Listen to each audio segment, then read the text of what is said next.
Hello, this is Mark Sabatella from Outside Shore Music, and in this video I want to talk about a concept called a drop two voicing. Now, in a recent video I talked about something called four-way close double lead, which is it's a term that's used in the jazz world, but it's not just a jazz voicing. The idea is we're going to have a four-note voicing. In this case, it's of a sixth chord, C, A, G, and E. And the melody is being voiced with those four notes, but then the top note, the lead note, is doubled an octave lower. And then the next chord that we have is this diminished chord, again with the lead doubled, and again a four-note chord with the lead doubled. It gives you a nice full sound to have a melody voiced in this way. Now, if you're writing for, say, a saxophone section, you can take and use this directly. If I take these notes here, and let me actually do something first. I'm just going to make a copy of that so I have it for later reference. If I take this measure and go to the Tools menu and say Explode, that copies all those notes to the staves below. And if I play this now, it does work. However, the spacing of the notes is awfully tight. We're asking people to all be playing, the tenor saxophones and especially the baritone saxophones are towards the top of their range. We're expecting that maybe the alto will be, but not so much the bari. Now, this is concert pitch, but if I turn concert pitch off, you'll see that yes, the bari sax is having to be up towards the top of its range.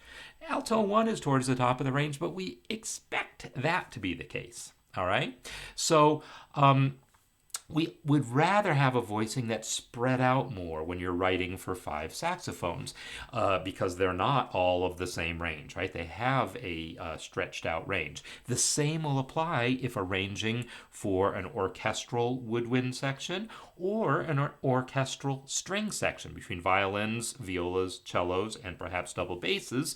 You want the voicing spread out more. You won't want everything all close in within an octave. So the technique that is often used is what's called drop two. And the idea of drop two is pretty simple. We're going to take the second to top note and we're going to drop it an octave. I just pressed Control down in MuseScore.